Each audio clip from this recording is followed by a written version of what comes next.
Bonjour, c'est Monique de la Maillerie. J'espère que vous allez bien. Glenn, tu nous as laissé, je présume que je peux te tutoyer, tu nous as laissé un message à l'effet que le châle ici t'intéressait, savoir comment c'est, avec quelle laine c'était fait, c'était quoi le patron. Alors c'est un patron de Drops Design. Il s'appelle Arabian Night, donc Nuit d'Arabie, mais il est en anglais. Arabian Night. Il est fait avec 4 balles de laine à bas, la Fabelle. 2 balles de 911, 2 balles de 902, je crois. Est-ce que c'est ça? Un instant, je vous le dis tout de suite. Excuse-moi, 903 2 fois, 911 2 fois. Patron, disponible sur le site de Drop Design. Vous n'avez qu'à le télécharger. Tu auras ça en français, en anglais, en allemand, en roumain, en russe, en italien. C'est la beauté de Drops. C'est international. Voilà. Cette semaine, j'aimerais vous entretenir de boutonnière à la demande de Christiane, à sa suggestion en fait. Je vous propose une boutonnière ronde, faite avec une jetée qui donne quelque chose de fin, et une boutonnière horizontale qu'on intègre souvent dans des points texturés. On évite la boutonnière horizontale dans des côtes parce que ça interrompt le motif. Pas très intéressant au niveau du look. Ça a l'air, en fait, comment je dirais, c'est rien de précis, c'est pas intéressant. Je vais vous montrer. Claudine, si tu veux approcher, on peut regarder ici. Ça va, Claudine? Oui, si tu peux redresser. Oui, bien sûr. Alors, Merci. Ici, c'est une boutonnière ronde, c'est une jetée.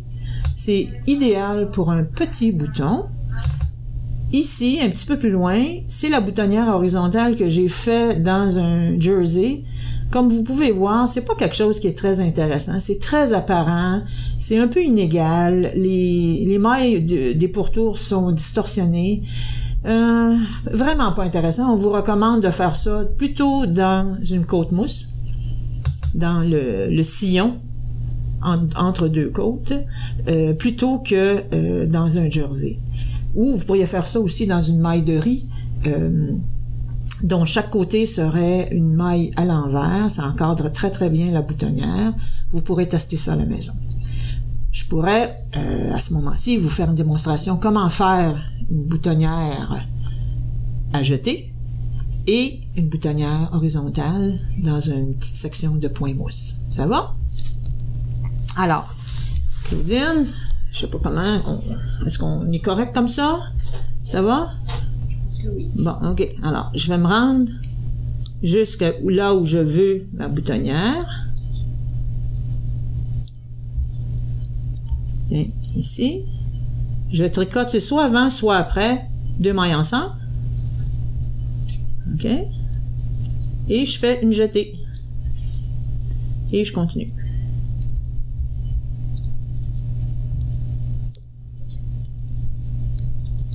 Et voilà, je suis à la fin.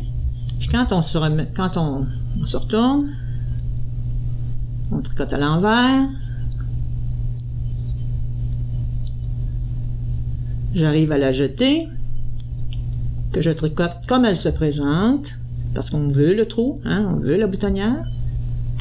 Et voilà, c'est aussi simple que ça.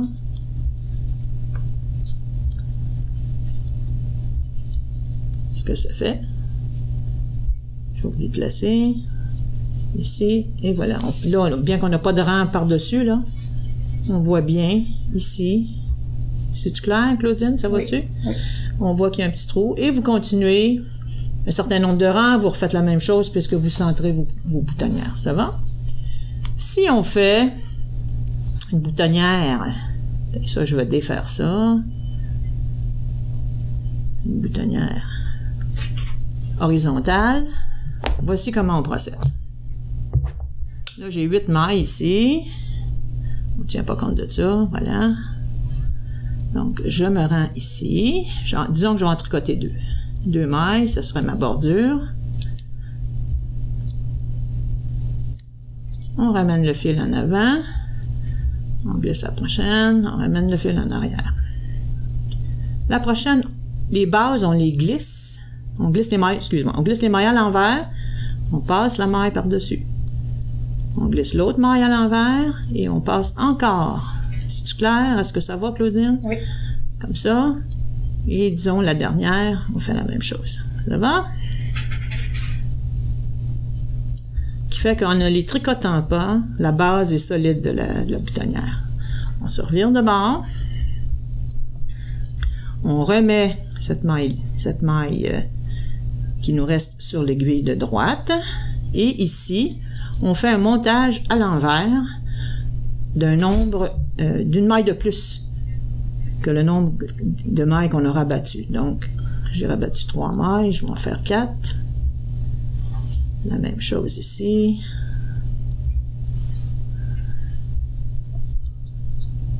Et on y va comme ça. 2, 3, 4.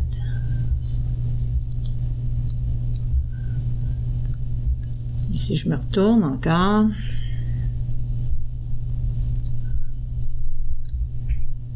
Ce qu'on va faire, c'est qu'on va ici. Mon Dieu, j'ai fait ça un peu serré. Ce sera pas long. Soit deux ensemble, ou on fait ceci, puis on fait ça. Ou comme ceci, on passe par-dessus. Et on tire un petit peu, hein. Faut que ce soit serré, pour que ce soit solide. Puis si je refais le tour,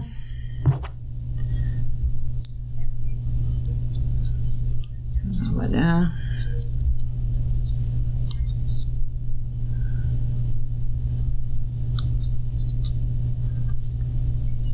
Et nous y sommes. Toujours au point mousse. Hein? Toujours au point mousse. Et voilà. Bien que... Bon, tiens, on va faire une dernière.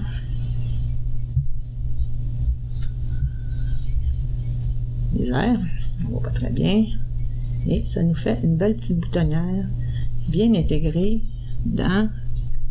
entre deux côtes mousse. Ça paraît pas beaucoup, là, mais c'est ça. Alors voilà, c'est notre boutonnière horizontale. Si vous faites des boutonnières verticales dans des côtes, c'est un nombre de mailles impair. Si c'est des côtes 1-1, vous intégrez vous finissez vos deux côtés séparément sur une maille envers au milieu et vous poursuivez à partir du moment où vous avez atteint la hauteur de boutonnière que vous souhaitez, vous poursuivez vos côtes 1-1 jusqu'à la prochaine boutonnière. Voilà. On aimerait vous dire aussi que notre prochain projet mystère commencera le 23 mars prochain. On vous en dit pas plus. On vous invite par ailleurs à vous inscrire, comme on a fait pour le premier. C'est juste pour mieux vous servir, mieux organiser aussi l'atelier. Alors, et au fur et à mesure des semaines, on va vous indiquer ce que vous aurez besoin comme matériel. Voilà. Alors, d'ici à la semaine prochaine, portez-vous bien. Bye.